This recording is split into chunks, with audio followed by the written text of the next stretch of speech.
Hello, McCordsville families, and welcome to the 6th Annual Winter Arts Festival. This year we decided to do something a little bit different and go virtual. That's right, all of your students' artwork will be showcased tonight on this very video, so stay tuned. And while you are watching your students' amazing artwork that they made this year, Mrs. Greenlee's choir from years past will be serenading us with music you might have even heard on 105.7. Now, at the very end of our art show, get ready for Miss Rosner to read to you How the Grinch Stole Christmas. So, let's get our Winter Arts Festival started.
following, and I quote,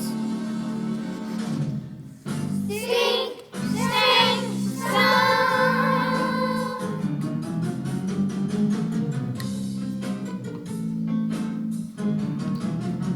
You nauseate me, Mr. Grinch, with a nauseous super nos. You're a crooked, jerky jockey, and you drive a crooked house, Mr. Grinch.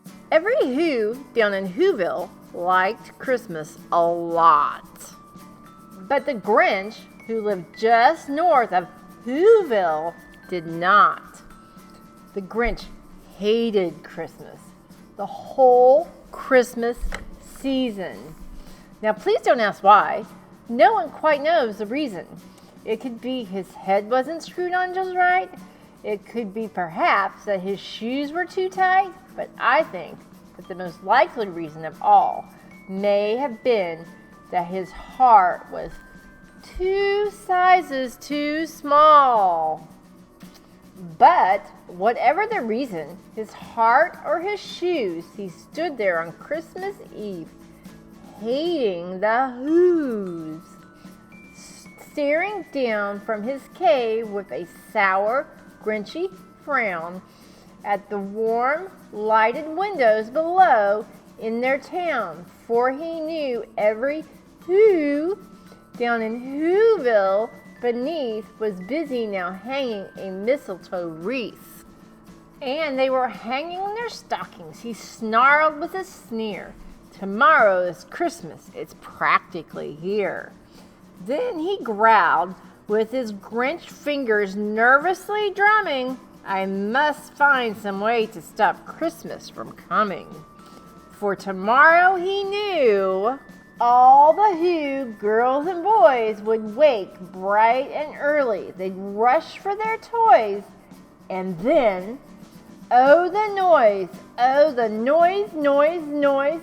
That's the one thing he hated, the noise. Then the Who's, young and old, would sit down to a feast, and they'd feast, and they'd feast, and they'd feast.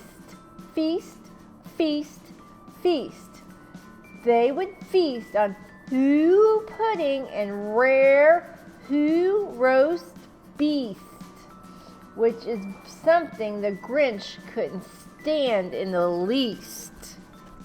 And then they do something he liked least of all. Every Who down in Whoville, the tall and the small, would stand close together with Christmas bells ringing. They'd stand hand in hand, and the Who would start singing. They'd sing, and they'd sing, and they'd sing. And more the Grinch thought of this Who Christmas sing, the more the Grinch thought, "I must stop this whole thing. Why, for 53 years I've put up with it now. I must stop this Christmas from coming. But how?"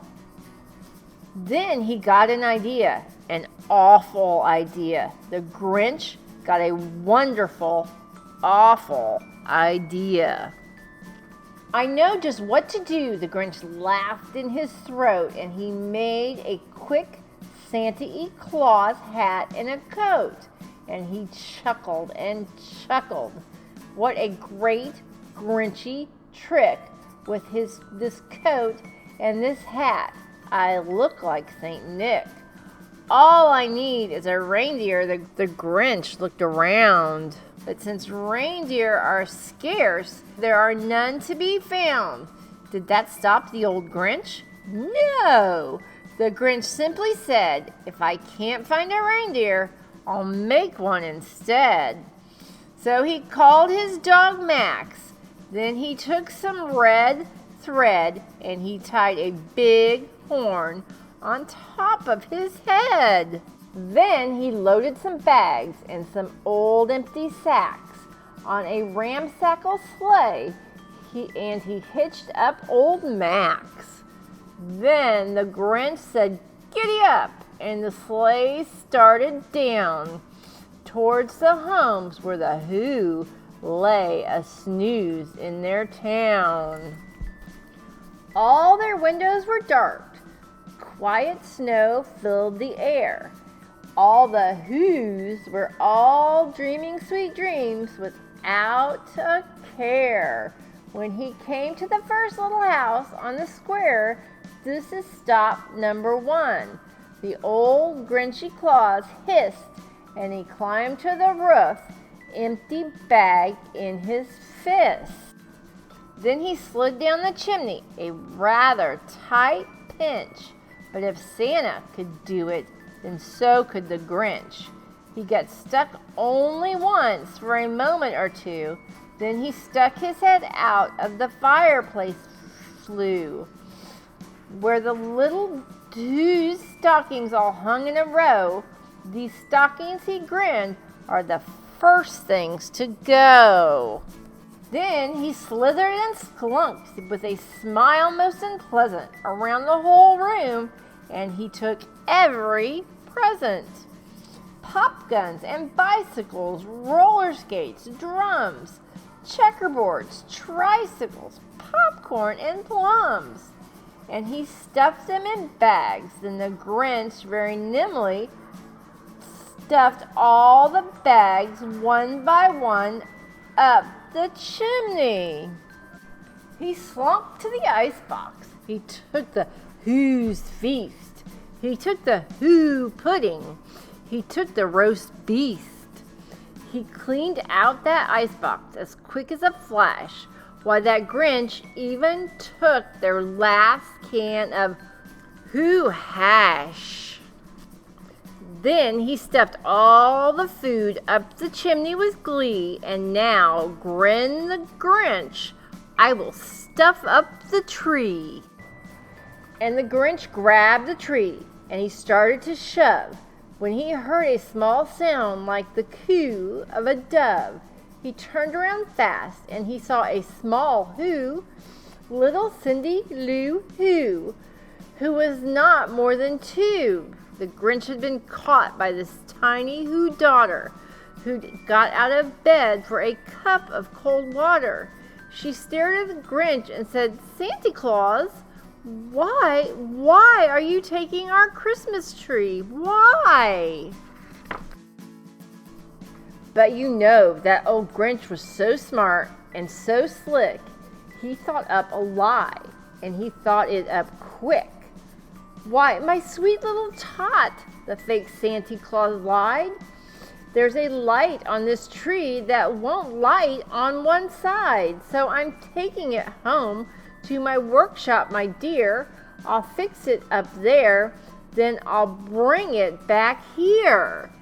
And his fib fooled the child. Then he patted her head, and he got her a drink, and he sent her to bed. And when Cindy Lou Who went to bed with her cup, he went to the chimney and stuffed the tree up. Then the last thing he took was the log for their fire. Then he went up the chimney himself, the old liar.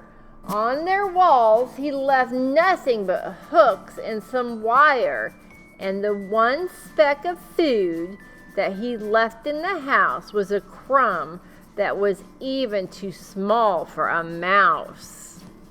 Then he did the same thing to the other Who's houses, leaving crumbs much too small for the other Who's mouses. It was 1/4 dawn, and all the Who's still abed, and all the Who's still a snooze. When he packed up his sled, packed it up with their presents, the ribbons, the wrappings, the tags and the tinsel, the trimmings and the trappings. 3,000 feet up the side of Mount Crumpet, he rode with his load to the tip top to dump it. "Pooh, pooh to the Who's," he said grinchishly, humming. "They'll find out now that no Christmas is coming. They're just waking up. I know just what they'll do. Their mouths will hang open a minute or two. Then the Who's down in Whoville will all cry, boo-hoo. That's a noise, grinned the Grinch, that I simply must hear. So he paused, and the Grinch put his hand to his ear. And he did hear a sound rising over the snow. It started in low, then it started to grow. But the sound wasn't sad. Why, the sound sounded merry. It couldn't be so, but it was merry, very. He stared down at Whoville. The Grinch popped his eyes. Then he shook. What he saw was a shocking surprise. Every Who down in Whoville, the tall and the small, was singing without any presents at all. He hadn't stopped Christmas from coming. It came. Somehow or other, it came just the same. And the Grinch, with his Grinch feet ice cold in the snow, stood puzzling and puzzling. How could it be so? It came without ribbons. It came without tags. It came without packages, boxes, or bags. And he puzzled 3 hours till his puzzler was sore. Then the Grinch thought of something he hadn't before. Maybe Christmas, he thought, doesn't come from a store. Maybe Christmas, perhaps, means a little bit more. And what happened then? Well, in Whoville, they say, grew 3 sizes that day. And the minute his heart didn't feel quite so tight, he whizzed with his load through the bright morning light. And he brought back the toys and the food for the feast. And he himself, the Grinch, carved the roast beast.